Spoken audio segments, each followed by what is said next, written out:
Welcome back to Bits and Bytes podcast, episode number 6. Can't believe we're there. Woo! Happy to be here. I'm Matt Scott with my co-host Joey. Pleasure to be here.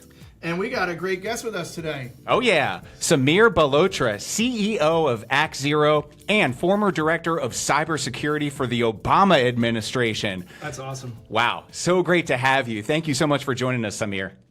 Hey guys, happy to be here.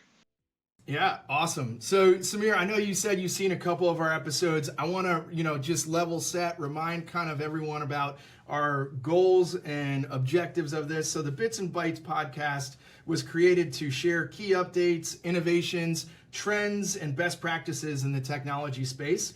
And our goal is to create a community to learn and grow from each other. We've been doing a lot more with ActZero, and we thought, why not just get to the guy that started it, that founded it, that had the vision. So we know that you got a lot going on, and we know that you're traveling quite frequently. So it means a lot that you take some time out of your busy schedule to meet with us. What a great job founding and developing ActZero, and identifying the need in the market. So, maybe we could start with you telling us a little bit about where that came from, how you saw that, and, how did it all come about? Sure, guys. Again, very happy to be here and happy our companies are partnered. Let me take you way back. As you mentioned, I worked in the U.S. government for about a decade before I got into the private sector. And let me take you back and tell you what that was all about. It was during the administrations of President Bush, Obama, Trump, and Biden. And I started in the U.S. intelligence community and then went to the U.S. Senate, then the White House, as you mentioned. After that, I was on the boards of the U.S. Secret Service and the State Department, all working on cyber defense. So I came up in the government really seeing the kind of cyber threat actors take over the world, unfortunately. This whole ransomware and cyber attack industry really explode. You probably heard of ransomware in the news. It's malicious software, people call malware, which denies access to systems, encrypts your data, steals your data. And, encrypting ransomware will actually block your computer from even booting up and being useful at all by encrypting the master boot record. Non-encrypting ransomware will lock your computer screen and restrict access to files. You'll get a note saying you've been ransomware attacked. After that, the criminals will wait for you to read that ransom note and demand a payment. Oftentimes, $500,000, $1 million, $2 million ransomware payments when they attack a business, and they hold your data hostage until that ransom is paid. When you pay the ransom, you hope they give you the key to unlock all your data. Now, paying the ransom doesn't always guarantee regaining access to your computers and your data. It's a risky game. Also doesn't guarantee that they won't delete your data, right? They might sell it on the dark web. So it's very difficult when a business gets, hit by a ransomware attack. And that's what I was seeing in the government, this ransomware and cyber attack business just getting more and more sophisticated, and I wanted to help stop it. That's interesting. And we deal with that a lot, being a key advocate for our partners and customers right now. Oftentimes that first line of defense and helping them, be a resource in creating their policies and, how they protect themselves. So we've been seeing a lot of that in the space now. And I often say it's applicable to everyone. It's not a, hey, we're only going to do these select few, or it's not a if, it's a when. And unfortunately in this marketplace, so it's really impressive that you saw the ability to establish a product that can help support and protect against that, to the degree that you're doing. Maybe tell us a little bit about, what ActZero is doing to defend against those attacks. You saw this opportunity. What did you say you wanted to go create? Absolutely. So let me tell you a little bit about the history here. In the beginning of ransomware attacks, they were really just attacking individual people like us. And they'd ask you for, $75 or $100 ransom to unlock your data, right? So that was a kind of low sophisticated, era of ransomware. But things really changed about 5, 6, 7 years ago, where these ransomware attackers started targeting established businesses, big businesses that had a lot of money and data and reputation at stake. That was a big difference. And that's when the ransomware gangs got organized. Big organized crime groups around the world came into this. They started hiring employees. These ransomware groups have like 100 employees. They have payroll twice a month. They have HR departments, IT support, vacation policies. They started making at least $10 million a year. The top groups like Revil were making $100 million a year doing ransomware attacks. And then those ransomware payments went way up, 500,000, 1 million, 2 million. Cyber insurance companies involved. They also started hitting, critical infrastructure. You probably read in the news, Colonial Pipeline got hacked, major Yep. oil pipelines getting hacked, $5 million ransom, big government agencies getting ransomware, all your data is gone. So things got much more sophisticated. So, I kind of realized at that point, the US government's going to be attacked by cyber hackers, but they're going to be okay. They got billions of dollars of cyber budget. They got thousands of cyber experts. Big banks, Bank of America, Merrill Lynch, they also had billion-dollar budgets and lots of people who could do this. It's still a war, but they're going to be all right. But what we're hearing from the market, and which is why we created ActZero, was the small businesses had no chance. They had no chance.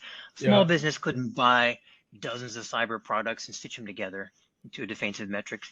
They couldn't hire a bunch of PhD cyber defenders, to stay watch 24/7, protecting them. They just didn't have the budget for this. And so, to answer your question, ActZero was born to protect those small and medium businesses who I thought really needed the help. The government wasn't going to be able to help them. Big banks were doing their thing. These small businesses were really at risk. So ActZero was born to make it kind of easy for a small business to get a full, cyber defense, anti-ransomware solution at a fair price. Yeah, that's really an awesome vision and mission, Sameer. And I know that, ironically, a lot of times people don't necessarily latch onto it until they experience it and feel it, until it's too late, right? And so, that's why we're partnering together to try to get that communication out there.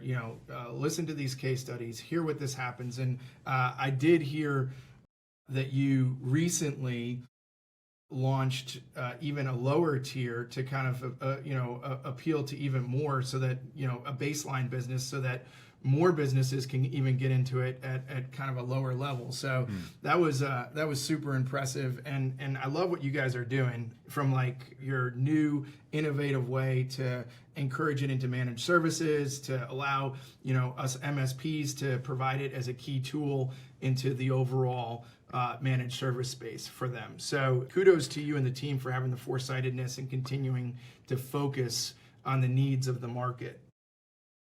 Curious, when you got into this, you told us about your history, you had a clear objective. What were some of the unforeseen headwinds that you all of a sudden faced that you didn't expect? I mean, you just sometimes never know. Yeah, so many things. You mentioned a couple. We started ActZero, first of all, for kind of medium-sized enterprises that we thought would have the budget and interest in doing cyber defense, right? Hundreds or thousands of employees. But it's just what you said. These small organizations would come to us, with 25 people or 5 people and say, hey, I need a cyber defense solution too. Can you help me? And first I said, no, this is priced and built for kind of bigger organizations. Good luck with your antivirus products. But we wanted to find a way to help them. So we've made our product more and more efficient over the years with our AI. And we've actually, like you mentioned, opened up a lower side of the market with lower pricing. So organizations with even just a handful of people that want to protect themselves, maybe they're a nonprofit or a hospital or a bank or a family office or a law firm, they have a chance to buy, great cyber defense too.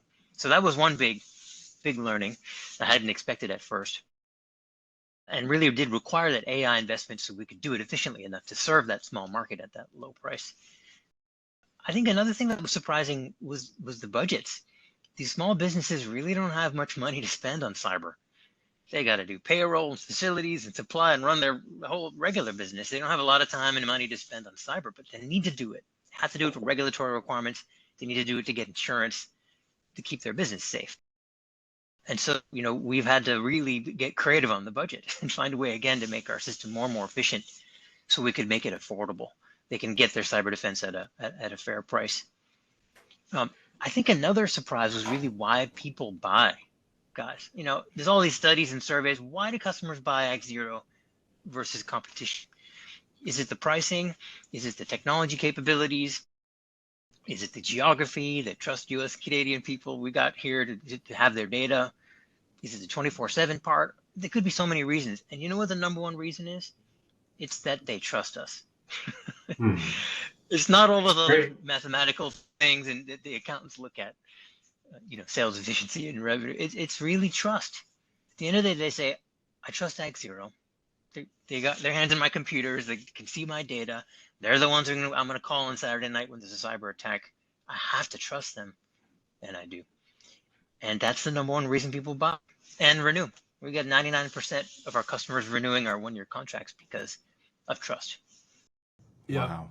I think that you hit the nail on the head from, how people acquire products and services overall, is that level of trust. I've been reading a lot of leadership books and sales books, and a lot of that comes back to establishing that rapport, that open relationship, that vulnerable relationship, that communication. It's a key element. So quite frankly, that's how our relationship started. From working together. I think we both quickly established that line of trust that, hey, this is a group that is passionate and focused on delivering the real solutions to their customers. And when we met you guys, we're like, this is a group that's going to do what they say, that is going to be there and hold themselves accountable to do that. So I know ByteWorks and ActZero partnership is going to continue to grow. We do appreciate everything that you all are doing. You made me think of something. Many moons ago, I owned a few restaurants and a small business. And to your point, for everything that you said, I don't know that I would have been able to afford some grandiose cybersecurity protection. But one thing that I held close to the vest for myself was my recipes, my secret sauce.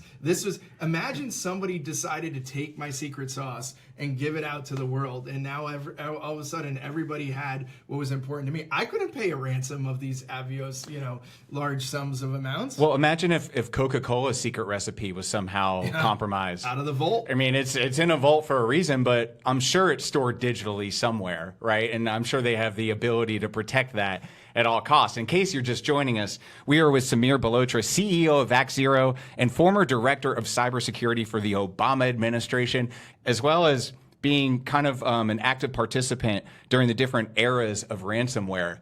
As you see the progression, as these bad actors keep getting smarter, they're still getting paid, right? And as you mentioned, the payments keep going up, up, up, up. I think I saw online sources say the average is about 4 to 5 million, but we've seen some publicly in excess of 40 million. Yep. So you're talking about SMBs, mom and pop ain't going to be able to afford that kind of bill. What kind of advice are you giving to SMBs when you have these discussion calls or vision calls that they can do besides partner with ActZero, just on a ground floor level to protect themselves? Yeah, happy to answer that.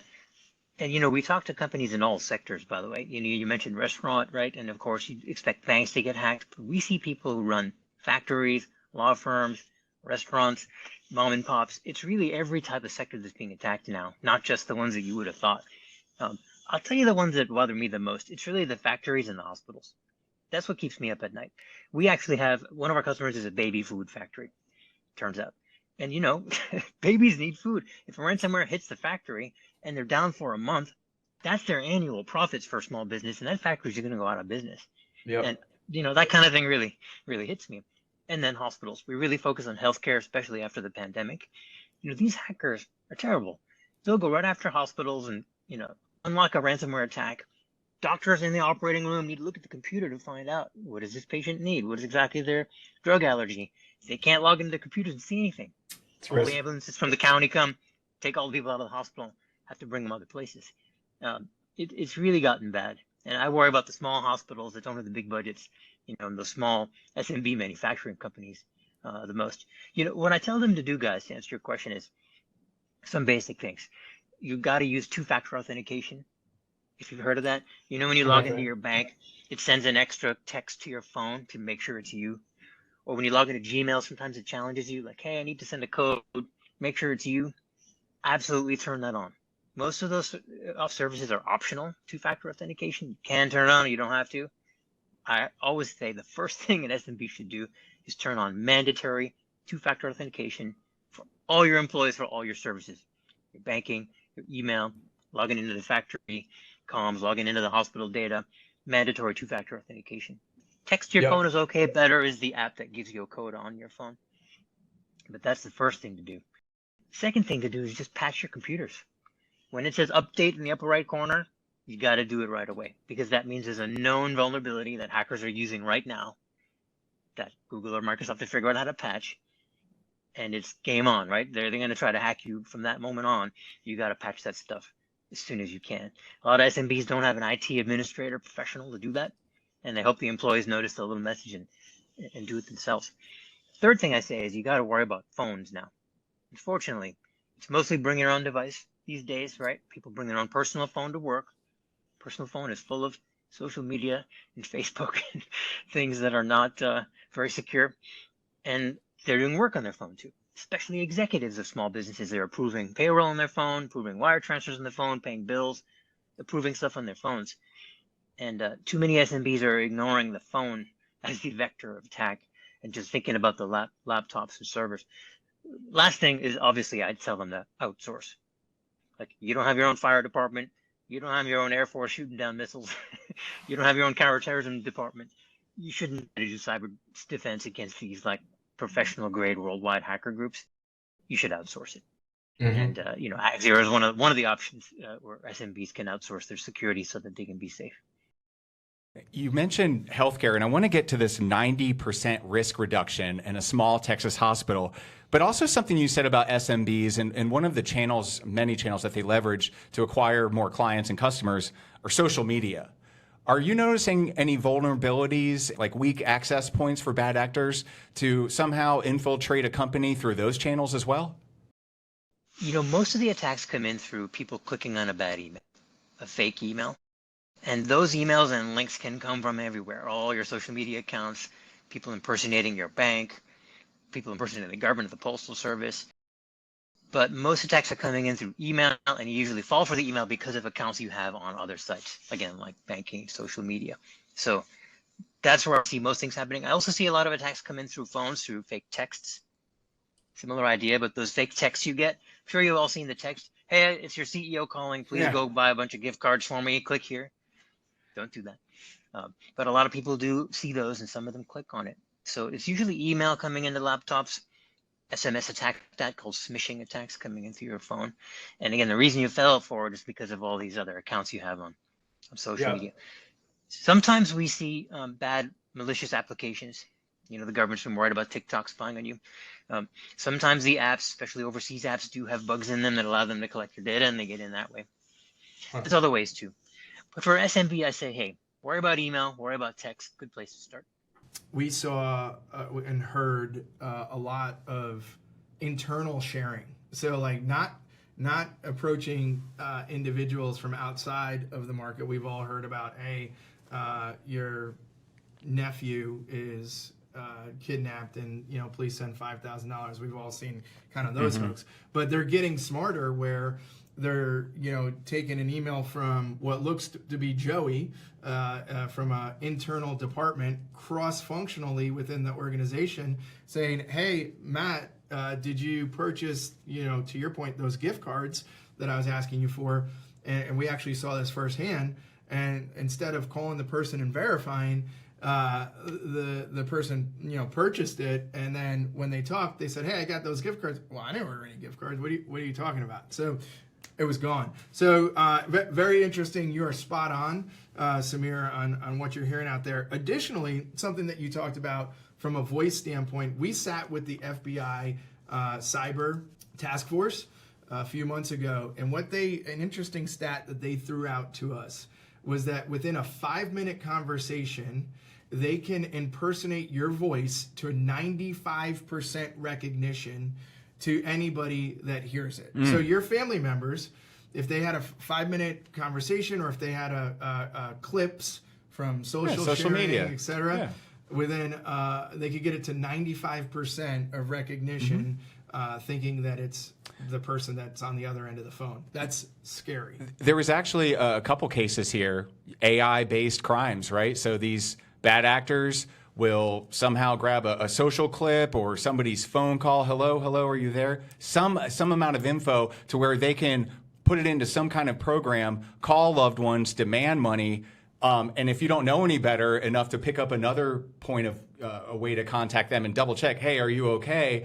Some people are paying money because if you hear your daughter or son's voice screaming like, help me, it is me, it's me, sounds just like him, who wouldn't jump and do everything? So they are heartless, but it's good to know that that a heartful company like ActZero is out there. And I teased, and I want to deliver on this because when I saw this on your site, it blew my mind, right? So a 90% risk reduction in the healthcare sector, as you mentioned before, for a Texas hospital. I'd love to hear more about that application. Yeah, absolutely. We're really proud of that. Again, hospitals being a real focus of mine because of the risks there. We have a comprehensive full stack solution here. We don't just protect one or two parts of the system and make them buy 10 things. They can come to ActZero as a one-stop shop and get defense for their whole business. For example, we will install some software on the laptops that looks for the signals of ransomware attack happening. Listen, it's good to train people not to click on the link, but people make mistakes. And with AI, as you mentioned, it's getting harder and harder for good people to defend themselves against these kind of impersonation attacks. You need tech on the computer that knows what actual cyber attack signals are. You can't just rely on the people typing away. We also provide similar software for the phones, as I mentioned. Install all the phones, iOS, Android, Chromebook. Interestingly, a lot of hospitals are starting to give doctors like a little pad to walk around with, to see all their patients in all the rooms. They don't have to log on to a computer in every single room. They can walk around with a handheld device. Those are risk factors. We install software on that too, just like the phones. The network, heard of firewalls and intrusion prevention systems. We plug into that and see all the attacks coming in from overseas and data leaving. We plug into your cloud and email accounts. So if you're, texashospital.com, you're logging in there. We're plugging into that email and the cloud backend so we can see when people are trying to hijack those email accounts and sneak in. We can see the account takeover, we call it, and block that. We plug into identity systems like Okta that you log in through, again, to try to block people from impersonating your accounts. So we're covering all the things that a hospital has to worry about here. Also doing vulnerability scanning, also doing human threat hunting, other things you need to do to make sure you didn't miss anything. And, at the end of the day, hospitals really reduce their risk, right? Laptops now secured, phones now secured, firewalls now monitored, cloud and email now secured, all the way from the junior intern to the CEO of these businesses covered by us. So when you add it all up and you look at the total risk they had, we see dramatic reduction. Number of alerts and false alarms they used to have to respond to, dramatic reduction. Their cyber insurance premiums that they pay their insurance company also go down because we've lowered their risk. They show that to the insurance company and they have less cost to pay there too. And of course, at the end of the day, number of cyber attacks. Far lower rate of successful attacks when you've got ActZero, almost zero. And, that's saving them money in the ransomware payments they would have had to pay. Last thing I'd say is just IT guys' time. Some of these bigger hospitals do have an IT team. We're doing the security, but they still can't handle the IT. They got a lot less work to do. They don't have to deal with cyber attack warnings and false alarms all the time because we've kind of taken that off their plate. And so they're much happier with less security stuff to worry about, so they can focus on their own, hospital IT going forward. Yeah, that makes a lot of sense.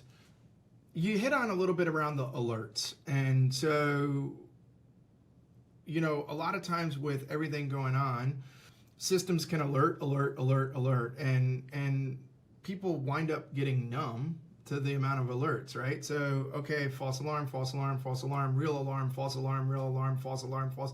All of a sudden, those real alarms snuck in because I just became numb. How is ActZero cut down on the amount of alerts and false alerts that aren't necessarily needed or helpful in a situation? Yeah, I'm happy to explain. So we all hate false alarms. In fact, I'm in a hotel not right now, and this morning the fire alarm went off, and everyone's outside in the parking lot in their pajamas. You've all been there. Yep. And I'm just thinking, everybody hates false alarms. This is why we hate it. And the same is true in cybersecurity. Everyone hates false alarms in cybersecurity. Oh, you're under attack. Oh, sorry. Just kidding. It just ruins your day and it scares everybody in the company and it makes security a pain. Instead, it should be kind of quietly under the hood doing its thing when done well. So, we really invested in artificial intelligence. You mentioned it earlier. On the bad side, we invested in defensive, kind of good white hat artificial intelligence. We spent a lot of money on our investors' funding and actually many years building this AI to make sure that it could do the job. And today, I'm proud to say the average ActZero customer gets 5.4 alerts per month. Per month. That's less than 6 alerts a month. A little more than one a week, you might say. That's pretty good, right? If I'm a security guy monitoring an entire business, laptops, phones, firewalls, email, all the cyber attacks coming in from the world, trying to steal your Coke recipe, trying to steal your IP, your bank account information, your employees' data, we're sending only about one alert a week to an IT person to take a look at. Hey, we think something suspicious is going on. Have a look at this. Or hey, something really bad has happened. We already blocked it. Want to let you know. Um, I think that's amazing. That's really the testament to what AI can do when it's used for good. It's all about the AI, just removing the noise and all the haystacks so that you can see those few alerts that you need to look at. Of those 6 alerts a month, statistically, 5 of them are real attacks that we stopped or that we're worried about that we're going to look into, and only 1 is a false alarm. So 5 out of 6 legit cyber warnings, 1 out of 6 false alarm. We're really proud of that. That's much better than it used to be, and it makes it easy for an SMB to use ActZero because they're just not going to get a lot of false alarms. It's just going to get info they really need to look at. Yep. So when you get an alert from ActZero, you better be on. Oh yeah, I'm on it. I'm on it. It's real. I mean, I'm still waiting on my gift card from that story before, but maybe one day we'll get those. And I got them for you, Joey. But, Keep holding your breath. You talked about AI, right? And we're just at the beginning of all of this, it seems, right? I hope we don't get to the Skynet level, but we'll see how time fares with that. Terminator 2 reference, sorry. Obscure movie references. You'll get those here on Bits and Bytes with the Wens and Matt. Oh yes, I'll be back. But what do you see as far as the future and how, maybe not the white hats, but the black hat actors are going to utilize AI? Maybe some predictions based on trends and forecasts that you've seen? Sure. Man, we're worried about this. I think the defensive AI capabilities I mentioned are pretty good, but the offensive AI capabilities you're talking about have just had a massive leap ahead, as you've seen in the news. Everyone's playing with ChatGPT. My prediction is that the hackers are going to use this to go after the humans, the people. That's the weak link. You mentioned it before. Playing you a voicemail that sounds like it's from your kid asking you to wire some money or do something, right? Playing a message that sounds like it's from your boss. Interjecting in meetings, masquerading as different people. Wow. With the AI today, they could masquerade as like your best friend you grew up with, right? They know all the stuff of where you grew up and what street it was and what your house looked like and what color the paint was and where you went to school and what team you were on. It's all out there. And now AI can just canvas all that information and summarize it very quickly, put it in a human readable, chattable format. Sometimes the voice, over included, like the FBI mentioned. I think people are at risk here. People are going to get tricked routinely, constantly. If we thought deepfakes, videos was a problem in the last election, I think this is a whole new level of AI being able to fake people out. And of course, the bad guys are going to use that to make money. So frankly, my solution is not to train humans better. I think that's probably going to be a losing game, but to work on the technology, to have, again, better and better software, ActZero technology under the hood that knows what a cyber attack looks like at the machine level. Right? You got to get into your email and go to a database and package the secret sauce, and then you got to send it out to Eastern Europe. We'll still see those signals at the bits and bytes level, Yeah. pun intended, right? No, even if the humans are falling for the clicks. So I think we need to invest, frankly, more in the underlying tech stopping the cyber attacks, and not expect the humans to be able to withstand, impersonations from AI. We want to make sure we know that you have limitation on time, so I don't want to hold you too long.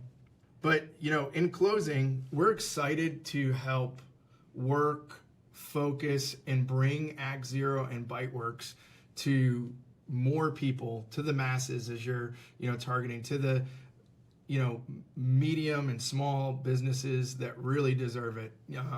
And, to be quite honestly, that's one of ByteWorks' sweet spots, and where they look to us for is essentially an extension of their team, because they can't staff up the team that some of these big guys or governments can. So we really appreciate your partnership. We are excited to continue to bring the innovation that you're focused on to these customers.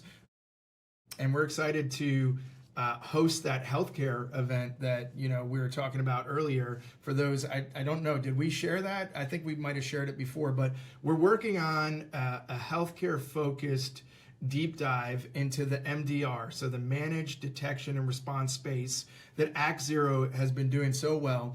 And we're sitting here with the CEO of ActZero, Sameer, and sharing out these great foresightedness that he had. So There's more to come around that healthcare focused space.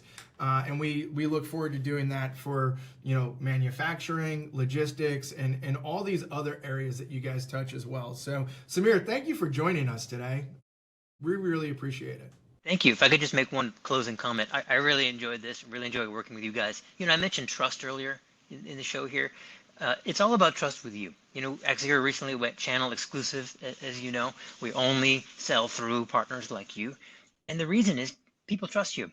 That's why we want to do business with you. Your customers and companies that look to you for advice really trust you. They know you're going to vet the tech, you're going to vet a solution, make sure they don't get ripped off, and make sure they get what they need. And that's why we decided to frankly stop selling directly to companies we didn't know and sell through people like you who do know these end users. They trust you and we trust you too. And so I think that's going to make for a great partnership going forward. Thanks again. Yeah, very smart and very foresightedness, even in how to go to market, Sameer. Kudos to you and the team. We love working with you. We love working with Hal, Jen, Adam. You got a rock star team up there. We look forward to doing a lot more together. So have a great day. Thanks for having me on the show, guys. Thanks.